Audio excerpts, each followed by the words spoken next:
Welcome to this episode of Garmin Round Denmark Race Explained. So to speak.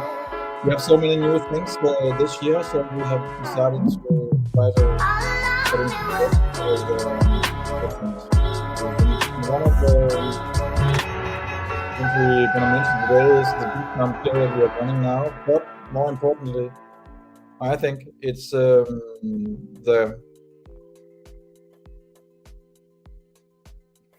rest time rule, which is not just anything easy to understand. We have had a lot of questions about this rule during times, and when we look at the tracks, we can see that people still do not really understand it for once, but also we can see that there's a lot of potential in using it more tactically. We're just going to touch easily on the tactical element today. We're going more into depth with that another day, but today we're just going to explain the basics of the rule. Consider the rule as a slot of 44 hours, and take a look at this now. This is a spreadsheet where we have put 44 hours period in, and also correlated them with the different dates and at time of the date. And here you can see that the periods, the run, of course, naturally over several days. What is important to understand is that you get for every 44-hour period, you get you have a free, so to speak, 8 hours that you can subtract from the final sailing time. You can only subtract 8 hours, even though, let's say you, for safety reason, you feel really blasted. You want to sleep 2 hours more.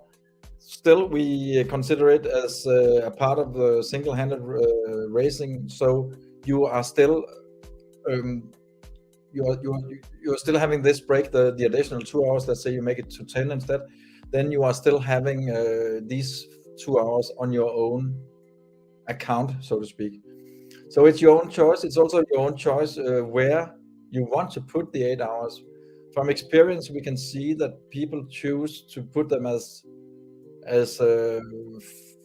far back, or what you should say, in the period as possible. I'm not sure that this is always a good idea. I think it could be taken into consideration if it is worth having the rest if the wind drops. But it's another matter. It's another program. Now we're just focusing on the basics of the rule.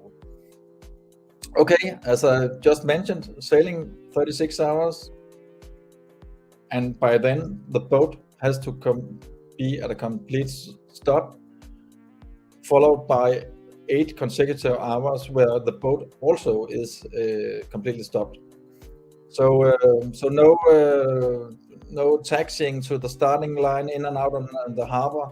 The 8 hours is supposed to be understood, or not supposed to be, is to be understood as 8 hours where the boat is completely still. Of course, there's always an exception, or in fact, this time with this rule, there are 2 exceptions. We're gonna get back to them after the break, because we have this little tiny commercial that we are going to run now. Because right now we are having this. I'm just gonna remove this one and do like this. Right now we have this fantastic offer. I'm just gonna shut this music down. 25% off the registration fee, or the entry fee, meaning that it costs 213 per person to start. It's a discount of 72 euros per person. Also, we'd like to get your attention to the fact that if you are considering participating on the fully crewed race, you will only have to pay for 4 persons. So if you are a big boat with 10 people on board, you will still only have to pay for 4 persons. Taking the 25% discount, this will give you a discount in money on 288 euros if you sign up now and before March 6. So that's it for the commercial.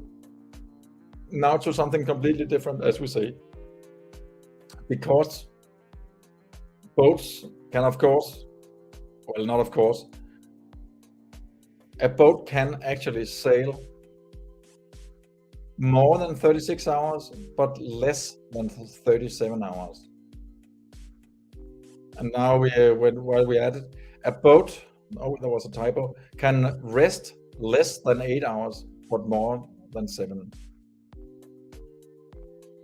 You shall consider these options as a once in a race option. You can't do it twice. If you do it twice, you will get kicked out of the race. Also, it means that you can't sail more than 37 hours. So it's not like that you could go on for 44 hours or something. The option is that if you somehow have timed your way to the harbor and you cross the 36 hours line, then you have this lifeline, so you can get into the harbor and get the boat moored, or you can drop the anchor, but you have to do it before hour 37 is out. The same goes for the rest time period. You can rest for less than 8, but you cannot rest for less than 7 hours. If you do so, you will be kicked out of the race. The final exception is the 15 nautical mile rule, and this is where we get into the tactical part of this rule, or a part of the tactical part. Right, this rule is when you reach the 15 nautical miles to Aarhus distance, then the rest time rule does not apply anymore. That means that let's say you have had your last stop in Rødby, and you feel certain that you can reach this 15 nautical mile limit before 36 hours. Then you can take 1 hour off. You can rest only for 7 hours and then go sailing. But of course, if you do not reach the 50 nautical miles line, then you will of course have to take an additional 8 plus, well, not 8, you will have to take the additional 8 plus the 2 hours in penalty. So you'll have to take a 10 hour stop more. But it should be possible. We saw it quite a few times this year. It's possible to reach that line from pretty far out.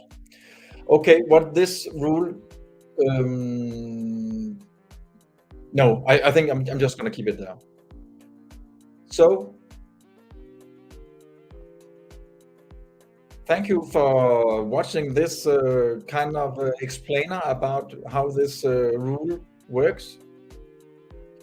We would like to encourage you and your shore crew to make a chart like this, so you know exactly when to start, when to stop, and when to start again, and when you can subtract the 8 hours and when you can't. It'll be a great help for you, I'm pretty certain of, and it will also be a good tool for your shore crew. That's it for now. We will get back, as I said, on the more tactical stuff, when to put in a rest and when not to, of tactical reasons. Okay,